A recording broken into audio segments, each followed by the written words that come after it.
Welcome to the Happiness Podcast. I'm Dr. Robert Puff.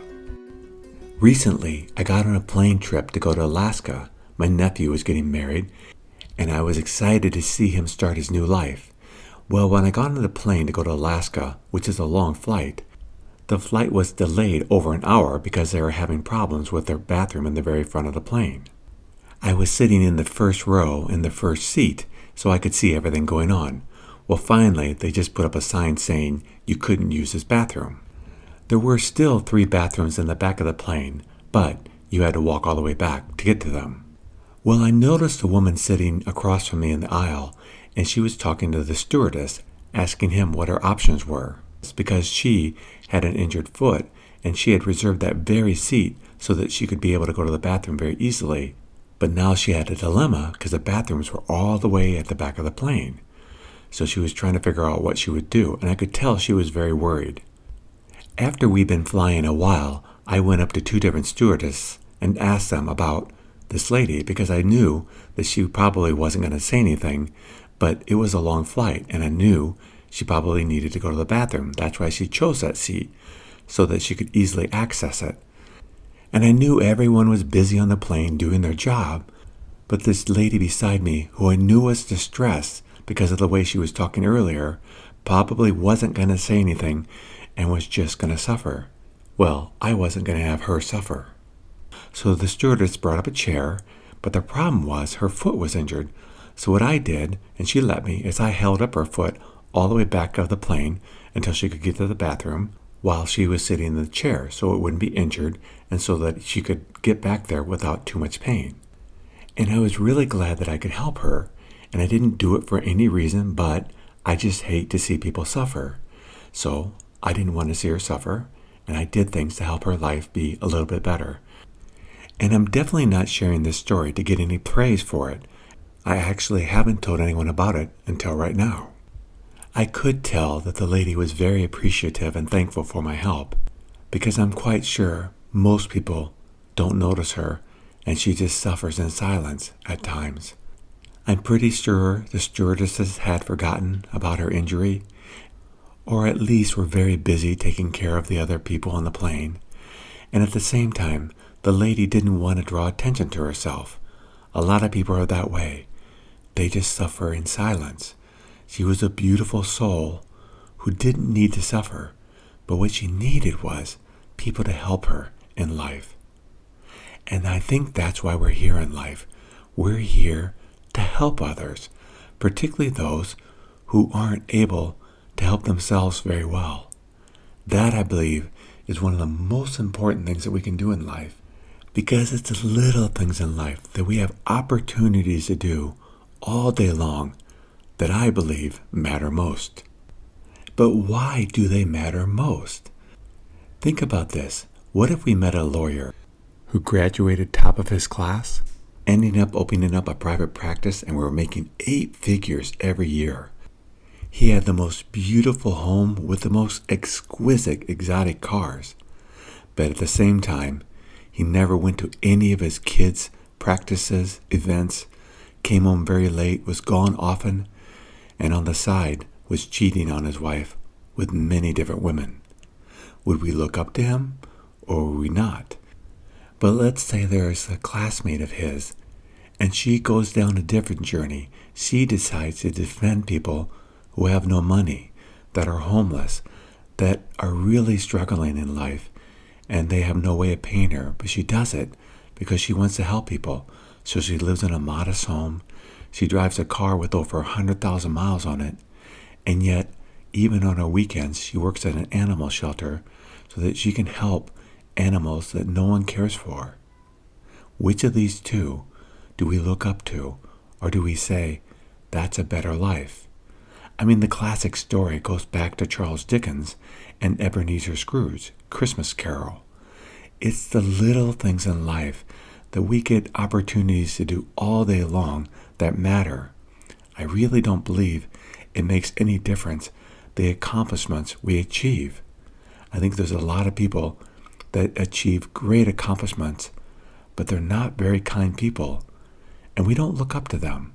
We look up to people who give and give and really go out of the way to make the world a better place.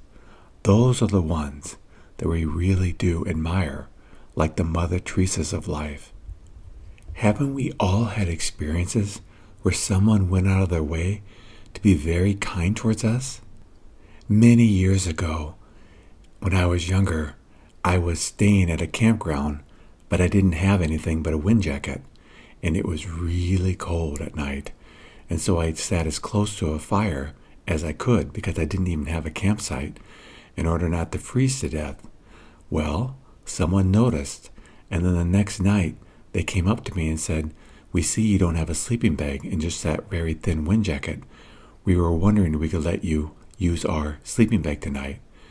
And I was so thankful because I really froze the night before. But they noticed and they gave me a sleeping bag so that I could stay warm that night. We all have stories like this, stories where we helped other people or people helped us. And I think if we really reflect on life, they're the most memorable, and I believe they're the most important. Not the degrees we get, not the money that we make, not the success that we get in life, but the little things, the little opportunities we get throughout the day to help others, to put smiles on other people's hearts so that their day is a little bit better. So if the little things matter in life the most, then we have to ask ourselves, how do we do them? How do we go about making our planet, our world, a better place to live in, where we can do a little bit for other people throughout the day and help them and be open to opportunities when they're given to us? Because I think we're given opportunities to make people's lives better all day long if we're really attentive. So that's the first thing we have to do. We have to be attentive. We have to notice that someone else is struggling. Because if we don't notice, we may not be able to do anything to help them. But if we notice, then we can say, okay, I see there's suffering going on here. Is there anything that I can do? And if we're able to do these things, guess what's going to happen? Two things. The first thing is, we are going to help people. We're going to make people's lives better. Sometimes we'll reach out to people and they won't want our help, and we need to honor that. We need to walk away and say, okay. I was recently in Chicago, and there was a woman that was clearly very distressed talking on her phone, and she just did not look like she was in a very good place. So I just quietly went up to her and said, "Is there anything I could do to help?" And she said no. She didn't say it meanly. She just said no. And I walked away. I honored her request. But throughout the day, there are so many opportunities. We can smile. We can donate our time. There are just so many people in life that are struggling. I think that is just part of being human. But our opportunity is to help them, to make their lives better. It might be a homeless shelter that you help at. It might be visiting a nursing home and bringing your pet dog with you to help the people struggling there. It could be helping out at an animal shelter where the animals there get no visitors, and you can just go there and play with the dogs and cats and give them some attention. There are so many different ways that we can help. So that's the first thing. We have to be attentive. We have to notice that there is suffering and then ask ourselves, what can I do to help? Perhaps we can research things that we can get involved with. But often it's just throughout the day, little things that we can do. Holding a door open for someone, thanking someone, asking someone, and really meaning it. How are things going when we notice that perhaps their day isn't going well? So the first thing is to notice. The second thing is to do something, to make steps. And if we can't notice something, that's our research. We can say, okay, what activity, what organization could I be part of to help make the world a better place? And the third thing is going to be hard, but I actually think it's most important. And that's not to give any attention to yourself for what you're doing. Don't seek attention. Don't seek praise. Just do it for the sake of doing it.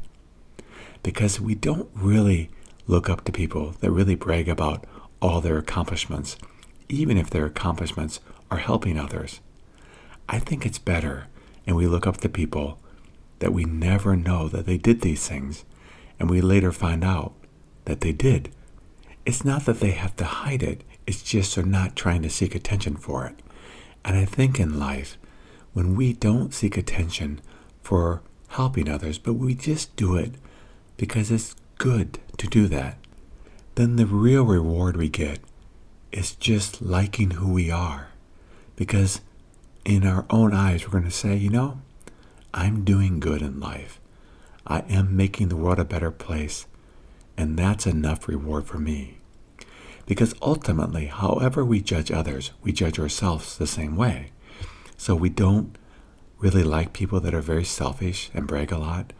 We like people that help others, and they just do it to be helpful. They're not doing it for any reward. They're just doing it because it's a good thing to do. And if we're doing that, guess what? We're going to like ourselves. We're going to look in that mirror and say, I like you. I love you. Keep making the world a better place. Because there's a lot of people struggling in our world. We have the ability to help them, even if we have very little. There are so many times throughout the day that we can help others or find ways to help others. We can do so much. Sometimes we have to look for it, but often it's just right before us. We just have to notice. And then when we notice, we have to give. And then after we give, let's just be quiet and let the giving be enough for us. Because when we do that, I have found what will happen is people that are kind, people that are loving, people that are really here helping other people are the happiest people we will ever meet. And if we want to be happy, we're going to follow this 3-step process. Noticing, finding ways of helping, and then making that enough. We can have beautiful lives.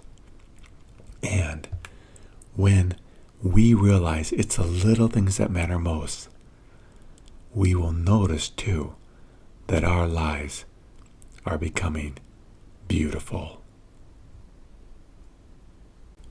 Thank you for joining me on the Happiness Podcast. If you'd like to learn more about the podcast, please go to happinesspodcast.org. And until next time, accept what is, love what is.